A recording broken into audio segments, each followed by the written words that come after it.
दोस्तों, सौम्या जिसकी उम्र 53 वर्ष रहती है।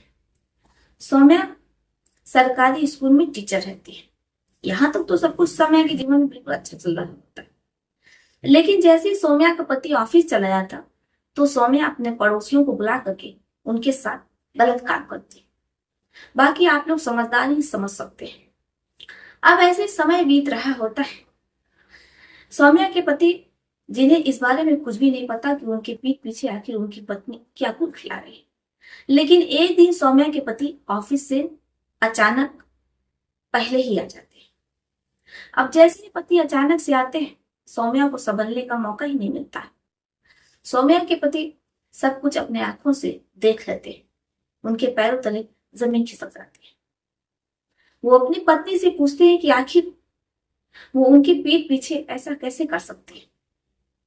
वो उसे तलाक देने की जिद पर आ जाते हैं। लेकिन सौम्या, जो कि अपने पति धर्मेंद्र से कहती है कि देखिए जी, अगर आप हमें तलाक देंगे तो फिर ये जो प्रॉपर्टी है, जो घर है हमारे नाम, आप वो एक फूटी कौड़ी भी इसमें से नहीं मिलेगी। धर्मेंद्र जी ने कुछ समझ में नहीं आता है कि आखिर वो करे तो क्या करे। सौम्या कहती है कि देखिए, इसमें मेरी कोई गलती नहीं है, कमियां तो आप में ही कि मुझे पड़ोसियों के साथ ये सब कुछ करना पड़ रहा है।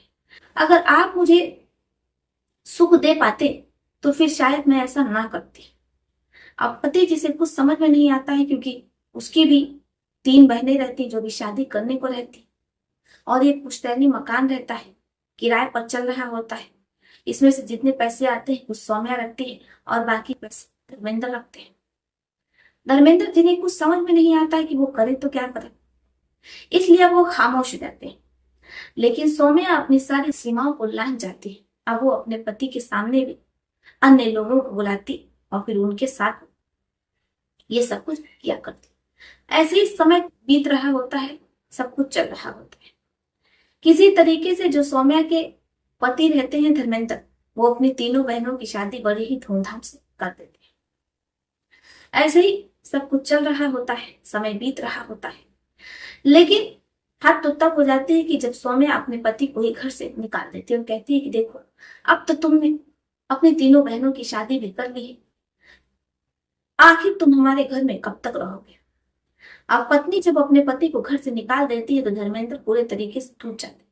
उन्हें कुछ समझ में नहीं आता है कि वो करे तो क्या करे। एक और उनकी नौकरी भी चली जाती है, क्योंकि वो सदमे में रहते हैं।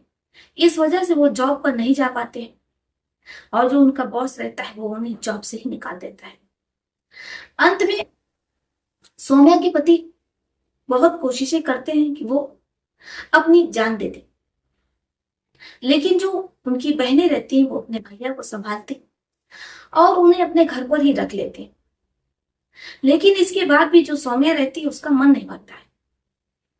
वो अक्सर अपने पति से लड़ाई झगड़ा किया करती है और कहती है कि देखो, तुम अपनी बहनों के यहाँ ना रहो, तुम अपनी बहनों को छोड़ करके कहीं और रहने चली जाओ, क्योंकि इससे मेरी बहुत बदनामी हो रही है। लोग तरह तरह की बातें कह रहे हैं, तुम्हारा तो जीवित रहना ही बेकार है, तुम जीवित क्यों।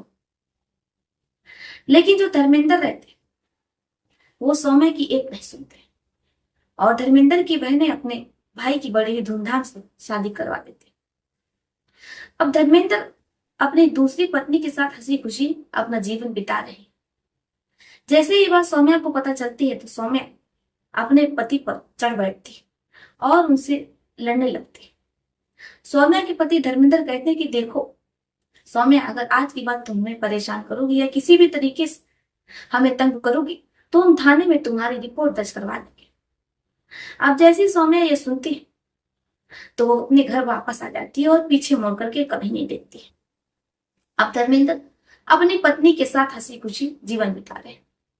क्या हर पति को ऐसा ही करना चाहिए? अगर कोई पत्नी परेशान कर रही है या उसके अन्य लोगों के साथ रिश्ते हैं तो उसे अपने पति को तलाक दे देना चाहिए या पति को तलाक ले लेना चाहिए।